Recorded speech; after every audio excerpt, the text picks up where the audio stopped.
Donc aujourd'hui, on parle des CIV, cultures intermédiaires à vocation énergétique. C'est un thème qu'on aborde un peu dans ces journées Biogaz Europe, puisque c'est une matière qu'on met de plus en plus dans les rations des méthaniseurs, pour deux raisons principales. La première, c'est qu'on cherche de l'autonomie en fait, pour les agriculteurs méthaniseurs.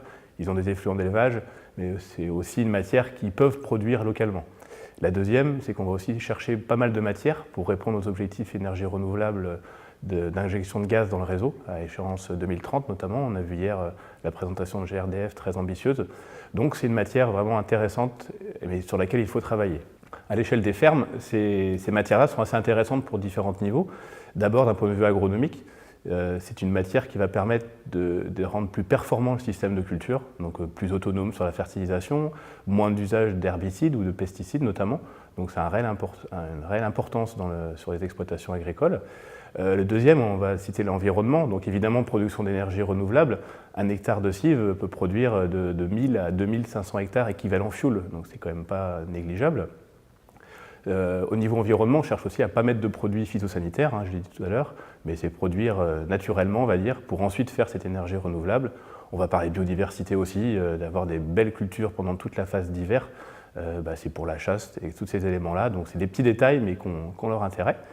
Et le troisième point, évidemment, économique, puisque à l'échelle on parle d'une campagne culturale, quand on fait pousser une culture de blé, de maïs. Là, en 2 ans, on va réussir à faire pousser 3 cultures, dont 2 cultures, on va dire, soit pour l'alimentation du troupeau, soit à vocation alimentaire, et une 3e culture qui va faire son énergie. Donc on voit que l'agriculteur en tant que tel a beaucoup d'intérêt à produire ça, et le territoire aussi, puisque ça répond à tout ce qu'attendent un petit peu les citoyens et puis les énergies renouvelables de demain. Par contre, ce n'est pas simple, donc on n'est pas encore bien calé sur ces choix de culture. Que ce soit dans le sud-est, en Bretagne ou en sud-ouest, on a des pratiques un peu différentes.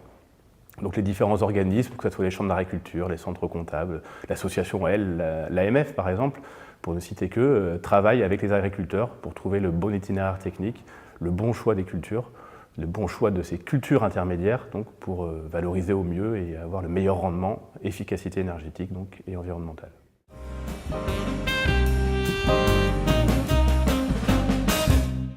Actuellement, l'AMF a un réseau important avec plus de 200-250 adhérents. Et donc, ces agriculteurs-là ont testé dans différents contextes qu'on appelle pédoclimatiques, donc dans des zones et avec des climats particuliers.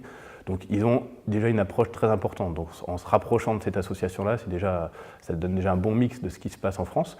Et ensuite, plus localement, on va avoir les chambres départementales, on va avoir les organismes techniques comme Arvalis, par exemple, qui mènent aussi des essais avec des programmes européens pour voir ce qui marche le mieux et puis faire des essais aussi très, on va dire, scientifiques pour voir jusqu'où on va en termes de production d'énergie.